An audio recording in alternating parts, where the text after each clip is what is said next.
नमस्कार मेरे प्यारे साथियों, कैसे हो आप सभी। आई होप कि आप सभी लोग स्वस्थ व अच्छे होंगे और यार मन लगाकर पढ़ाई कर रहे होंगे।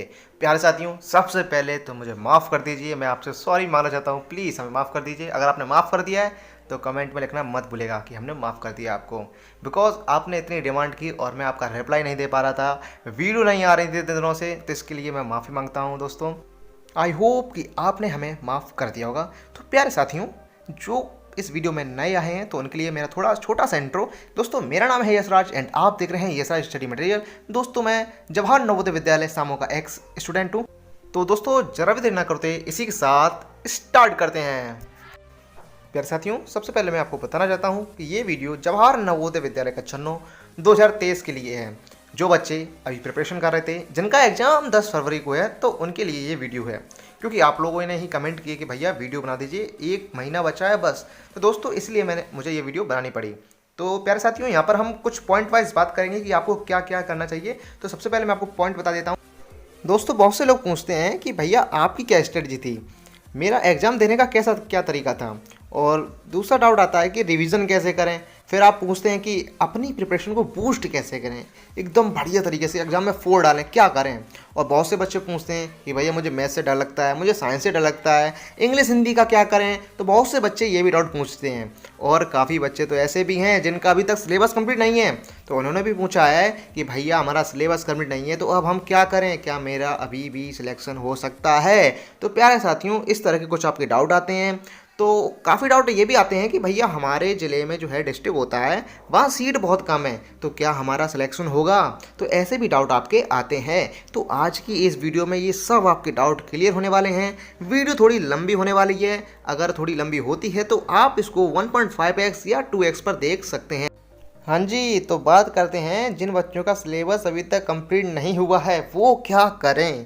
प्यारे साथियों, आप लोग क्या कर रहे थे उतने दिनों से, इसलिए मैं बता रहा हूँ अभी आपको। 1 महीना आपके पास है और इतना ज़्यादा भी सिलेबस नहीं है आपका, इसलिए आप सबसे पहले चैप्टर की थ्योरी निपटाइए। मतलब जो थ्योरी आपकी होती है सबसे पहले वो ख़त्म करिए उसको, और फिर उसके बाद क्वेश्चन प्रैक्टिस पर आइए। सबसे पहले जो थ्योरी होती है चैप्टर सी क्लास 8 के जो चैप्टर है नॉर्मली, तो आप वन शॉट पर देख सकते हैं। आपको कोई अलग से नवोदय के लिए स्पेशली नहीं चाहिए। आपको जो क्लास 8 की आपको जो बेसिक होता है उसको आप अच्छी तरीके से कर सकते हैं। और वो कैसे होंगे कवर आपके, अब आप सोच रहे होंगे कि यूट्यूब पर कैसे वन शॉट हमें मिलेंगे। तो देखिए, PW है, बहुत सी अनअकैडमी है, काफ़ी आपके चैनल मिल जाते हैं जो क्लास 8 के लिए बढ़िया पढ़ाते हैं एकदम। तो आप अपने चैप्टर का नाम डालिए और डालिए इन वन शॉट, सब कुछ आपको उस पर मिल जाएगा और वन शॉट में आपकी पूरी थ्योरी कवर हो जाएगी। और जो नोट्स आप बना सकते हैं तो उसके साथ आप नोट्स बना लीजिए, क्योंकि आपका एग्जाम के दिन रिवीजन आपका हो जाएगा या फिर बीच में आप रिवीजन कर लेंगे उससे। तो इसलिए वन शॉट आप जल्दी जल्दी कवर करिए और थ्योरी कंप्लीट करके फिर क्वेश्चन प्रैक्टिस पर आइएगा। तो यही पॉसिबल है आपके लिए, 1 मंथ बचा है, इसलिए आप थ्योरी जल्दी से जल्दी खत्म कीजिए। अब बात करते हैं, बहुत से बच्चे पूछते हैं मैथ से डर लगता है भैया, साइंस से डर लगता है भैया, सब कुछ कवर कर लिया लेकिन मैथ से नहीं हो रहा भाई, क्या करें। देखिए प्यारे साथियों, यदि आपका सब कुछ कवर है, इंग्लिश हो गया आपका कवर, हिंदी हो गया, साइंस हो गया, इन सब की अगर आपको थ्योरी कवर है, तो आप मैथ के लिए यार कुछ नहीं, इससे डर को भगाने का बस एक ही उपाय है, प्रैक्टिस। बिकॉज आपने भी सुना होगा कि practice makes a man perfect. केवल प्रैक्टिस से ही आप परफेक्ट हो सकते हो। तो सबसे पहले जो आपकी मैथ में थ्योरी बची है, सबसे पहले उसको कंप्लीट कीजिए, फिर उसको थ्योरी से रिलेट करके आप क्वेश्चन प्रैक्टिस पर आइए, क्वेश्चन लगाइए, थ्योरी रिलेट कीजिए। तो ऐसे ही आपको फिर उसमें मज़ा आएगा। और आप जल्दी से ये काम करिए, जल्दी से थ्योरी कंप्लीट कीजिए और जितनी ज़्यादा क्वेश्चन प्रैक्टिस कर सकें उतना कीजिए, जितने ज़्यादा डाउट आप पूछ सकें उतना ज़्यादा पूछिए, ठीक है। तो ये हो गया मैथ की बात। अब साइंस की क्या बात है। देखिए, साइंस से डर लगनी कोई बात नहीं। नॉर्मली साइंस में क्लास 8 तक थ्योरी रहती है और थोड़े बहुत क्वेश्चन आ जाते हैं, जैसे फिजिक्स उसमें थोड़ा पार्ट होता है। तो आप इसमें क्या कीजिए, जो आपके नोट्स हैं आप उनको रिवीजन पर रखिए, बार बार उसको रिवाइज कीजिए, तो आपकी थ्योरी कंप्लीट हो जाएगी। और क्लास 8 तक कुछ ज़्यादा नहीं है, तो आप इसको नॉर्मली आराम से कर सकते हैं। रिवीजन करिए अब ज़्यादा से ज़्यादा। बहुत से बच्चे भूल जाते हैं इंग्लिश और हिंदी को, जबकि ये भी आपके नंबर्स लाते हैं, मार्क्स लाते हैं। तो इसलिए हिंदी और इंग्लिश पर भी ध्यान रखिएगा।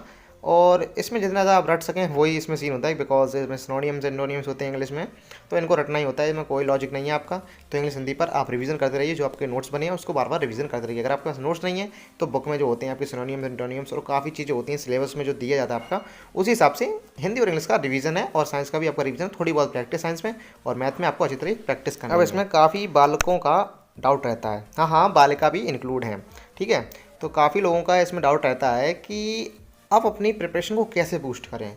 भैया 1 महीना रह गया है, मेरा लगभग सब कुछ कवर है, तो क्या करें जो हमें एक एडवांटेज मिले, हमें बूस्ट अपनी प्रिपरेशन को कर सकें। तो प्यारे साथियों, यदि आप मेरे पुराने स्टूडेंट हैं या फिर पुराने सब्सक्राइबर हैं, तो आपको मैंने बताया कि अब आपका टाइम आ गया है अपने सैम्पल पेपर, जिसे हम मॉडल पेपर भी कहते हैं। तो जो आपको बुक के साथ एक पतली सी किताब भी मिलती है, तो उसमें सैम्पल पेपर होते हैं सारे के सारे। तो आपको अब वो सॉल्व करने हैं, एक साइड से सब कुछ आपको सॉल्व करना है सैम्पल पेपर, और बिल्कुल फिक्स टाइम के साथ, जो आपको 2.5 घंटे का टाइम वहाँ पर मिलेगा एग्ज़ाम डे, तो उसी हिसाब से, मतलब उसी की तरीके से बिल्कुल आपको ये फील होना चाहिए कि हाँ भाई मैं आज एग्ज़ाम ही दे रहा हूँ और एग्ज़ाम रूम में बैठा हूँ। तो आपको उसी फीलिंग के साथ आपको एग्ज़ाम देना है। तो आपके लिए यही बढ़िया है कि आप अपनी प्रैक्टिस को बूस्ट करने के लिए जितने ज़्यादा सैम्पल पेपर, जितने ज़्यादा मॉडल पेपर लगाएंगे, तो उसके साथ आपका रिवीजन भी होता चला जाएगा। उससे आपको पता चल जाएगा कि वीक टॉपिक कौन से हैं, तो आप उनको दोबारा रिवाइज करके स्ट्रॉन्ग बना सकते हैं यार। हाँ जी, तो अब हम बात करने वाले हैं कुछ अपने बारे में। हाँ, अपने बारे में कि मैंने क्या एग्ज़ाम के दिन किया था, मेरी क्या स्ट्रेटजी थी, तो इस पर हम बात करने वाले हैं। क्योंकि बहुत डिमांड की थी आपने, काफ़ी बच्चे कमेंट कर रहे थे भैया भैया आपने क्या किया था। तो हम वही आपको बता रहे हैं कि मैंने क्या किया था और क्या मेरी प्रिपरेशन थी उस टाइम और किस टाइप से मैंने तैयारी की थी। तो उसके ऊपर तो एक वीडियो मेरी है, पर्टिकुलर वीडियो है, तो आप देख सकते हैं चैनल पर जाकर, नहीं तो मैं आपको लिंक दे दूँगा डिस्क्रिप्शन में। तो हम बात करते हैं कि मेरी क्या स्ट्रेटजी थी। दोस्तों, मैंने ज़्यादा कुछ नहीं किया था। सबसे पहले तो अपनी थ्योरी कंप्लीट की थी, आपको मैं जल्दी जल्दी से बता देता हूँ। सबसे पहले तो मैंने अपनी थ्योरी कंप्लीट की थी। थ्योरी कंप्लीट करने के बाद मैंने क्वेश्चन प्रैक्टिस साथ साथ में की थी उस टाइम। ठीक है, तो मेरे पास काफ़ी लगभग 1-1.5 महीने का टाइम था, तो इसलिए मैंने क्वेश्चन प्रैक्टिस भी साथ साथ में कर ली थी। और फिर लास्ट टाइम में मैंने क्या किया था, जितने ज़्यादा कुछ सैम्पल पेपर होते हैं मैंने वो लगाए थे, जो कि मुझे बुक के साथ में मिले थे। तो लगभग मैंने 5 से 6 लगाए थे, लगभग 5 या 6 लगाए थे मैंने सैम्पल पेपर अपने टाइम। तो बस उनको मैंने एनालाइज़ किया था कि क्या क्या मेरी गलती हो रही हैं, क्या मेरे मार्क्स कैसे आ रहे हैं, मेरा वीक टॉपिक कौन सा है, मेरा कौन सा कॉन्सेप्ट अधूरा है।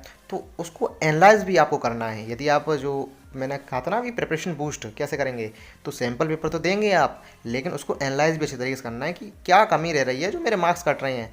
ठीक है, तो आपको अच्छी तरीके से आपको सैम्पल पेपर अपने देने हैं और एनालाइज करना उसको। तो मेरी यही स्ट्रेटजी थी। मैंने सबसे पहले लास्ट में थ्योरी सब कुछ कवर हो चुका था मेरा, थोड़ा बहुत 1-2 चैप्टर नहीं हुए थे, तो उनको छोड़ दीजिए आप, नहीं तो इनका वन शॉट आप दे सकते हैं यूट्यूब पर और तब जाइएगा एग्जाम पर।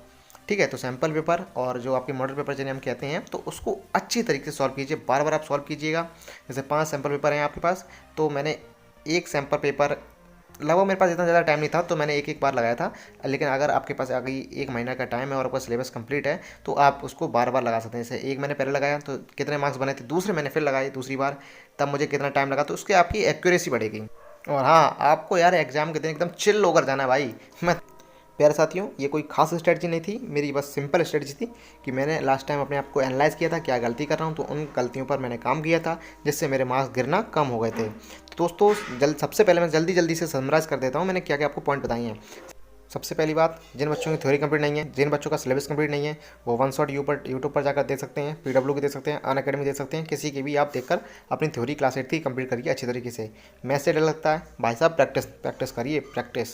साइंस से डर लगता है, रिवीजन करिए नोट्स को बार बार। इंग्लिश हिंदी क्या करें भाई साहब, उसका भी रिवीजन करते रहिए, बार बार उसको देखते रहिए, एंटोनिम सिनोनिम याद करते रहिए, और बहुत सी चीज़ें होती हैं सिलेबस में, उसको भी आप जल्दी जल्दी से देखते रहिए। समास वगैरह होते हैं।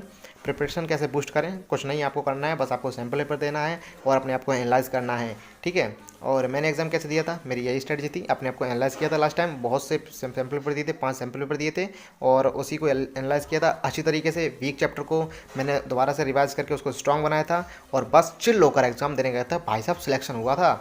प्यारे साथियों, यदि ये वीडियो आपके लिए हेल्पफुल हुई है तो इसको लाइक करना मत भूलिएगा। और दोस्तों, शुरुआत में मैंने कहा था भाई इंट्रो में कि मुझे माफ़ कर दीजिए, तो जिन्होंने मुझे माफ़ कर दिया कमेंट करना मत भूलिएगा, कमेंट कर देना, समझ में आया है अगर माफ़ कर दिया हो तो प्यारे साथियों, मुझे माफ़ भी कर दीजिएगा। तो दोस्तों, आज की वीडियो में इतना ही, मिलते हैं अगली वीडियो में इसी के साथ। जय हिंद, जय भारत प्यारे साथियों। हाँ, अगर कोई डाउट हो तो कमेंट कर देना।